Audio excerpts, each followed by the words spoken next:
Welcome to Alaska Weather, a production of Alaska Public Media and the National Weather Service, Alaska Region.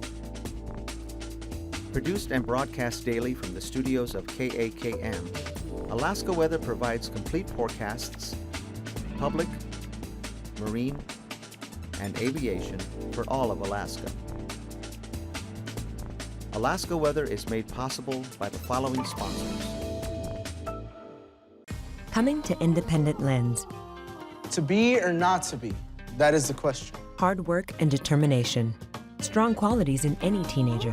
I have to finish school. That is not a choice. But when you're homeless, they are essential. I really want to go to college. Join Alaska Public Media on Friday, April 17th from 12 to 1 p.m. for a screening of The Homestretch, chat, and conversation about homeless teens. More at alaskapublic.org.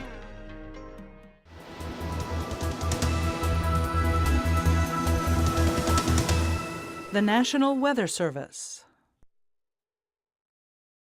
And good Wednesday, everyone. I'm meteorologist Dave Snider with the National Weather Service. Once again, it's time to take a look at your Alaska weather statewide, and we can do that anytime by going online to weather.gov/Alaska or arh.noaa.gov.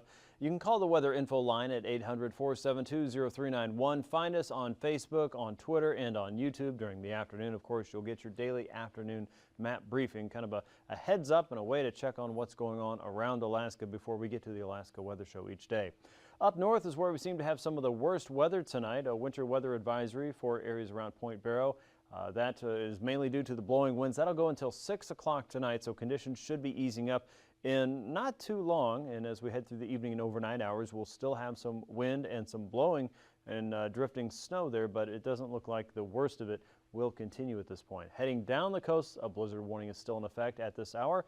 As we go towards 6 o'clock, that too should expire, and we'll watch for further updates from the folks at the National Weather Service office in Fairbanks for continued monitoring of the wind and the blowing snow around the Chukchi Seacoast. Right now, that's a blizzard warning. Winter weather warnings, or winter storm warnings, I should say, for the areas around the Noatak and Kobuk valleys all the way out toward Ambler, and the northern Bering Sea coast there around Shishmaref, also under a winter storm warning at this point, mainly due to the snow and the blowing snow as we head into the 6 o'clock hour. The two should improve. Across the Haines and Chilkoot Pass regions, especially along the Klondike Highway, we're also watching for some periods of heavy snow. The snow level will drop to about 1,000 feet, and with that, we could see as much as 8 to 12 inches of snow across the Haines, mainly around the Klondike Highway area, I should say. The Chilkoot and White Pass regions are looking at that snowfall there. That winter weather advisory for the snow along the Klondike Highway will continue until about 1 o'clock on Thursday.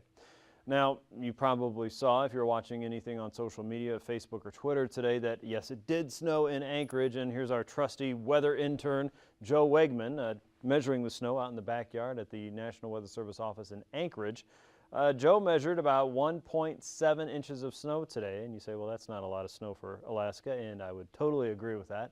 However, it is one of the largest snows that Anchorage has seen, on the official weather books anyway, so far this winter. That's just a measure of how poor the snowfall has been this winter. The most snow that we've seen this winter was about 3.2 inches in October, and today was number 5 in that list, 1.7 inches there. So that's what Joe measured as he went out in the backyard earlier this afternoon. The snow is gone, and most of that has melted. Hopefully you don't run into any slick spots if you're driving around tomorrow in and out of the valley or down into the Kenai Peninsula. As we look out across the Bering Sea, you can see a pretty tight swirl here. This is moving just past the Aleutians now, and behind that comes a colder, drier flow, but still one that is going to be convective and able to produce snow showers for the foreseeable future toward the end of the week. You can also see a fairly deep moisture fetch coming up on the jet stream, working across the North Pacific. All of this feeding into the circulation that's still hovering across the Gulf of Alaska. Meanwhile, colder air is still working in across the west coast, continuing the snow across the Bering Sea coast and the YK Delta. With that, we get periods of poor visibility and some stronger gusts out there. Most of those really haven't been reported to be terribly bad today across the Bering. Most of those anywhere from 25 to 35, maybe around 40 miles an hour. But that seems to be about the worst of it. Snow was falling around Kodiak today, up and down the Cook Inlet there and into the Susitna Valley. Most of that was fairly brief as you got away from Anchorage and the water itself. Out across southeast, though, and most of the northern Gulf, it was a soaker. Yakutat picked up almost 1.7 inches of rainfall today.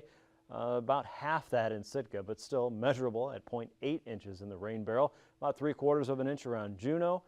Barrow saw at least a little bit of blowing snow in the region. Temperatures there made it down to 2 earlier today.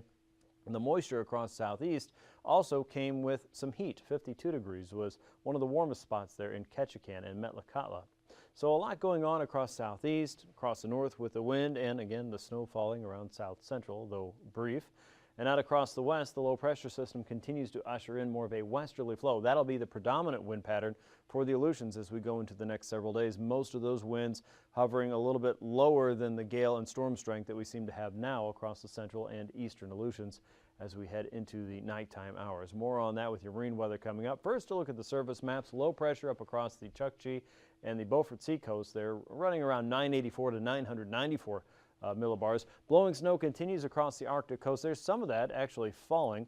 The focus for the stronger weather and stronger winds a little bit further south down the YK Delta, 972 millibars off of looks like the Yukon Delta there with more of a westerly flow coming in behind that. We saw rain across the Alaska Peninsula, snow around Unalaska and Dutch Harbor, across south central, periods of snow and rain for Prince William Sound and again the Cook Inlet region and the western parts of the Alaska Range.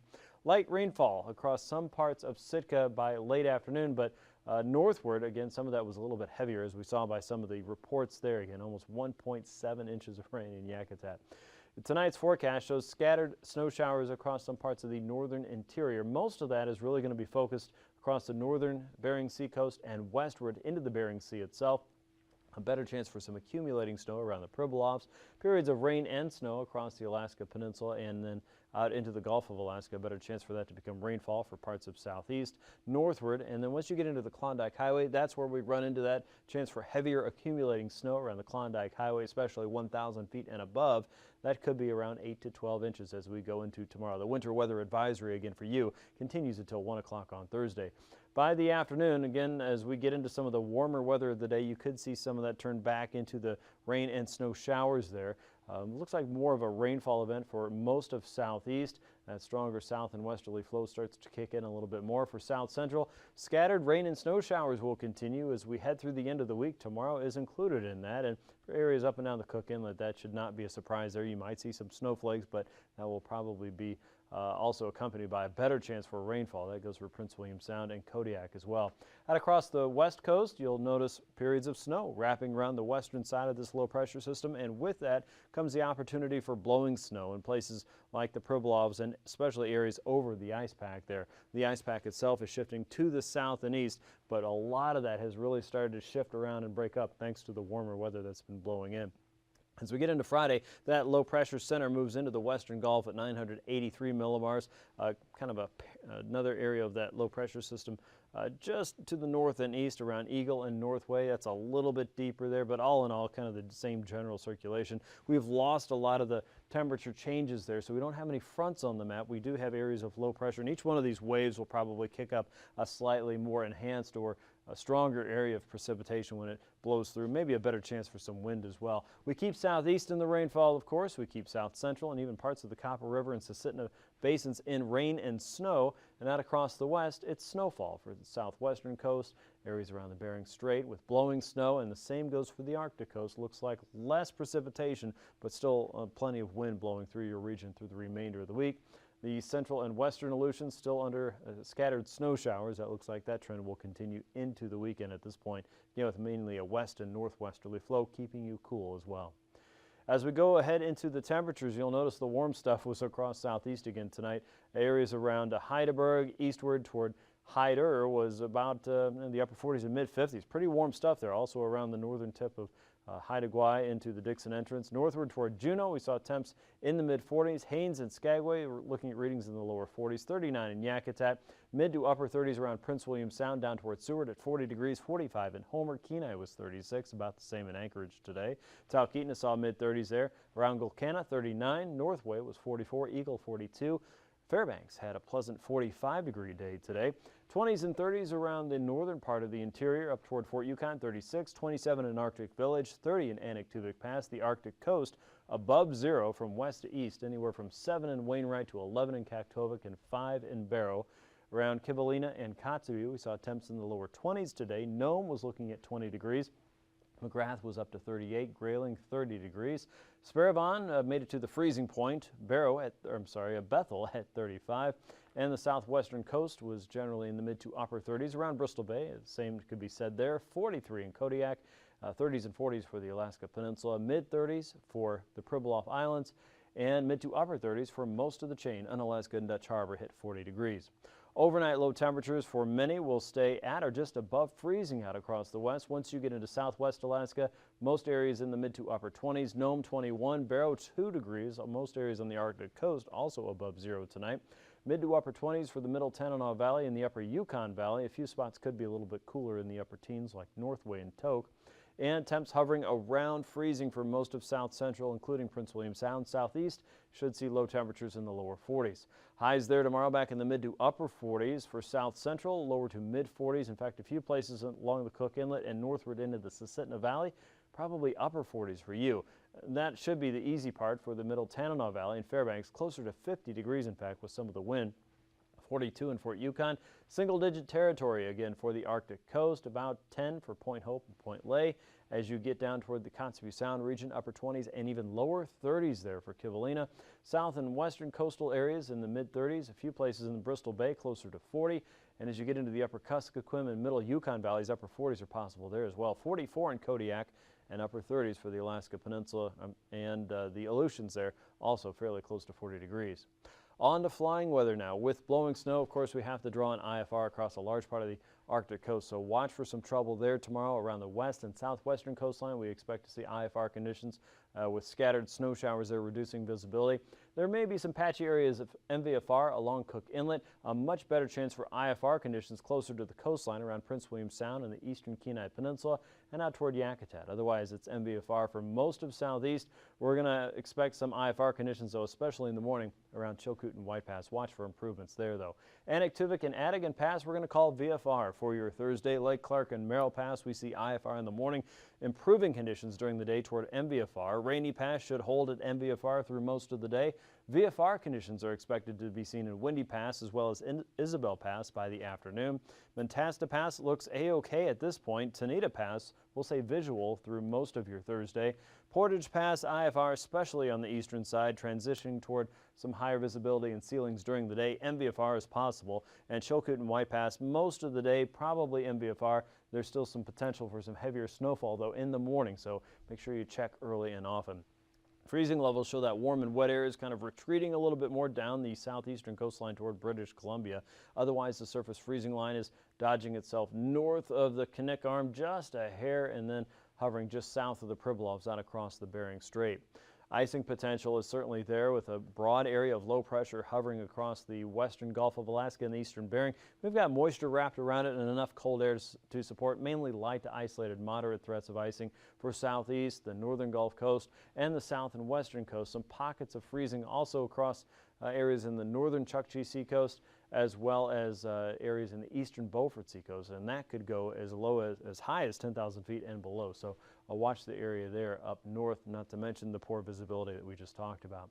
As far as the jet stream goes, a powerhouse jet stream blowing in from eastern Asia working across the North Pacific. Wind speeds there up to 160 knots and then dropping southward quickly across the eastern Pacific, running into a ridge of high pressure that's keeping the focus on very wet and active weather right across southeastern Alaska. At 9,000 feet, our trough extends westward across the Gulf of Anadyr, so we get into more of a west and northwesterly flow across most of the Bering, and then it runs into that trough we just saw, and that kicks all that air coming in from the south and the southwest right into southeastern Alaska. Wind speeds across the interior ranging from about 10 to 20 knots or so, and we get more of an east and northeasterly flow for the northern coast. Really similar conditions here at 3,000 feet. Stronger winds blowing across Bristol Bay and the eastern Bering, more of a northwesterly flow crossing the channel there, and then across the central and eastern Gulf anywhere from 50 to 55 knots, and a little bit more stronger flow heading out over the Queen Charlotte's down to Haida Gwaii, about 55 knots there. Wind speeds across the interior still holding from the east around 20 knots or so, and a southwesterly flow over the Kenai Peninsula. So we're watching for turbulence issues in the usual places, the Portage Valley, areas around the Prince William Sound, out along the frontal boundary there across the Gulf of Alaska and across southeastern Alaska, generally below 4,000 feet. Probably some better chances for occasional moderate across some of the southern entrances there. Also below 4,000 feet for the Alaska Peninsula, and hit and miss across the west coast and the Kobuk and Noatak valleys there. Light to isolated moderate could be possible, generally below 4,000 feet. That's a look at your aviation forecast. We'll be back in just a few minutes with the rest of your marine weather. Stay tuned.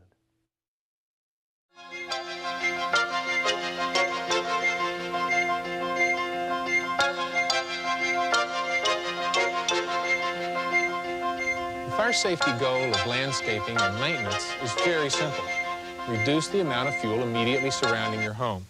However, this doesn't mean your landscape has to be barren. Some plants are more fire resistant than others. One of the most important things any wildland homeowner can do is to create a safety zone or fire break around the house using these fire resistant plants. And there was still some brush that was potentially close enough that could have caused my house to go up if I hadn't taken that out. So it's just keeping that perimeter wide and keeping it free and the cheatgrass down very, very low, I think, is what saved my home. It gave the firefighters the perimeter that they needed to get up in here and even do whatever defense they could do to help, you know, any potential engagement with the fire. Because at least they had some room to work. Your safety zone can consist of numerous varieties of plants, including grasses, border plantings, flowers, and vegetables. Check with your local fire officials about the best species for your area. In most areas, a safety zone should be cleared away from your home for a distance of not less than 30 feet. As the slope of the lot increases, additional clearance as far out as 100 feet may be necessary. Clearance also depends on vegetative conditions that provide ladder fuels that enable fire to climb into trees. Trees and shrubs are fine as long as dead or low-hanging branches are removed and the height of ground vegetation is controlled. Be sure to remove all tree limbs around your chimney, as well as any dead branches that may hang over the roof. Accumulated leaves, needles, and other dead vegetation should also be removed. Beyond 100 feet from the house, dead wood and older trees should be removed or thinned. Consult with your local fire officials for specific guidelines appropriate for your location. Keep an eye on any limbs that may come in contact with power lines. If you're not equipped to trim them yourself, call the power company and let them know about the hazard. When it comes to routine maintenance, remember to sweep your gutters, eaves, and roof on a regular basis, especially during the hot, dry weather of the fire season. Tender, dry needles and leaves are a fire waiting to happen. Although it's very convenient to stack firewood under the porch or under the eaves, it's not in your best interest to do so. To say the least, you're inviting trouble. Stack your firewood well away from anything that's combustible, including fences and outbuildings. Outdoor incinerators or burning barrels for household trash are illegal in many areas because they generate wind-blown sparks. If they are allowed, a permit is usually required, so you need to check with your local fire protection agency about laws and ordinances.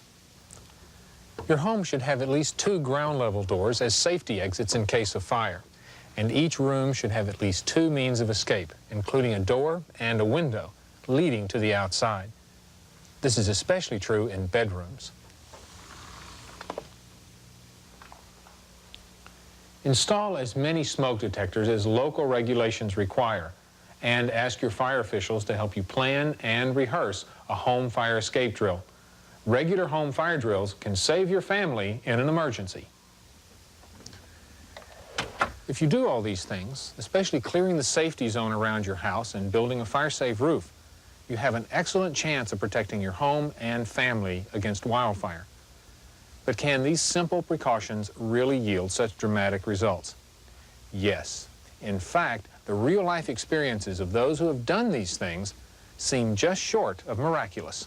Well, each year I'd taken an axe and cut out the brush and was just cutting that out from around the house in order to make it easy to take the cheatgrass out with a weed eater, a heavy-duty weed eater. And then every year I just kept increasing that distance out from around the house, never knowing how much was going to be enough. You've got to keep that brush clear away from your home so that the fire doesn't have any chance to get up against the side of your house. The smoke seemed to build up quite a bit, And then I noticed about 10 fire engines coming up the street, and I ran out with the children and said, what should I do? And they said, as quickly as possible, evacuate the house. I looked down at the house, and there were about 200-foot flames almost surrounding the house, and I was sure at that time that the house was gone. A few months before the fire, we heard that you should make sure the sagebrush is cleared away from the house, and he just thought, well, we might start doing that in case there was a fire. This is beautiful country. It's a privilege and a pleasure to live here. And with that comes a responsibility not only to protect our own property and the safety of our neighbors, but to preserve the resources, the wildlife, and the natural beauty that belong to everyone. Thank you for taking time to watch this program.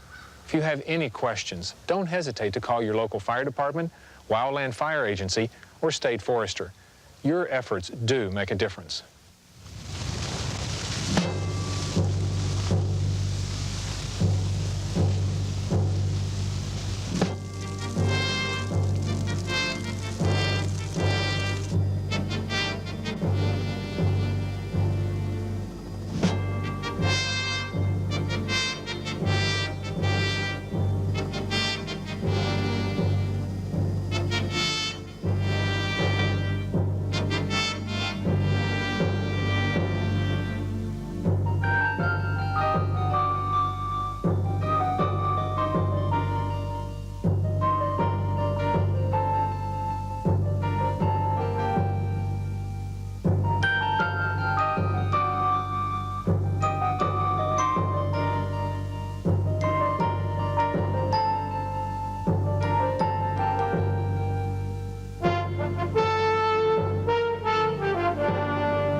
Time for your marine forecast now, and as we look at southeast, the predominant flow is going to be from the east and southeast. Wind speeds mostly around 35 to 40 knots, all areas except for the Lynn Canal at 25 knots from the south with a 5-foot sea. 40 knots will be some of the stronger winds that we see across the Clarence Strait and outside of the Dixon entrance. 17-foot seas there just west of Craig. By Friday, we see a little bit of a shift coming in from the south and west, south of Sitka to the Dixon entrance. All outer coastal winds running around 20 knots or so. 4-foot seas continue in the Lynn Canal with a 20-knot wind from the south and east, and we got southerlies going in the Clarence Strait, still holding up around 25 knots with a 5-foot sea on Friday. For south central, winds will be strongest on Thursday. A broad easterly flow crossing through the northern Gulf. That makes 35 knots inside of Prince William Sound. A stronger southeasterly flow outside of Prince William Sound across the northern Gulf with 14-foot seas. And you're going to see a lot of wind changes here. This is all due to low pressure working its way across the southern Kenai Peninsula. North and easterly winds across the Cook Inlet region around 25 knots with a 6-foot sea. And south and westerly winds working across Kodiak Island with a 25 to 35 knot wind and seas ranging between 8 and 11 feet there. By Friday, the shift drops a little bit further southward, so our circulation now is out over the open water, and all the winds respond in kind with a north and northwesterly flow developing. Look for northwesterlies over the Barrens at 25 knots with 6 to 10-foot seas there. Westerlies east of Kodiak Island with an 18-foot sea. Northeasterly winds inside of Prince William Sound. Those become light around 10 knots, and northerlies there on the eastern side of the Kenai Peninsula, 15 knots coming out of the Resurrection Bay area with a 9-foot sea.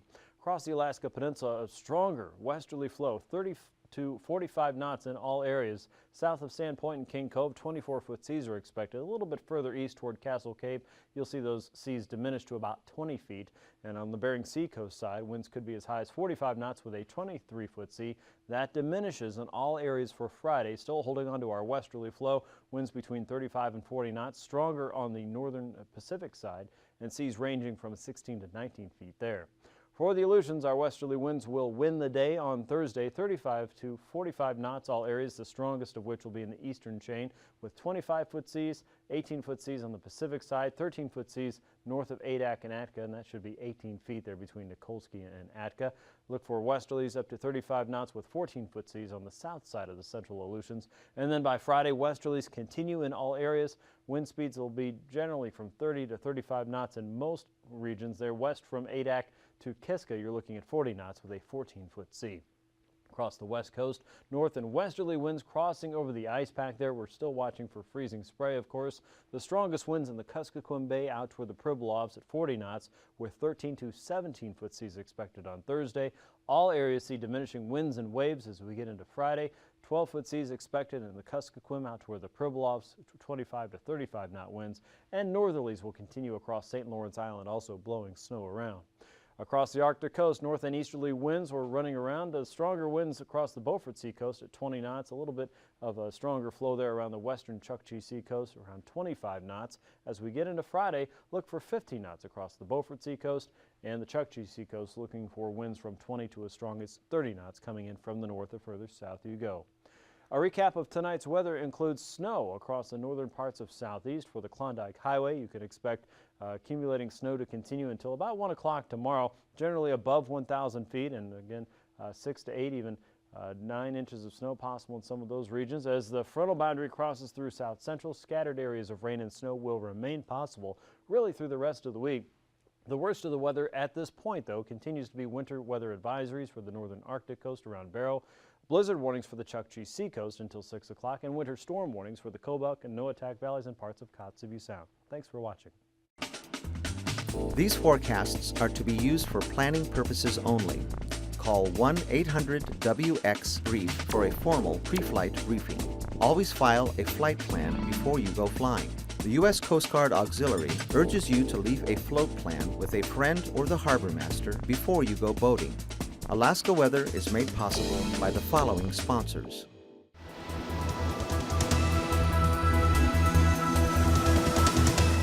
The National Weather Service.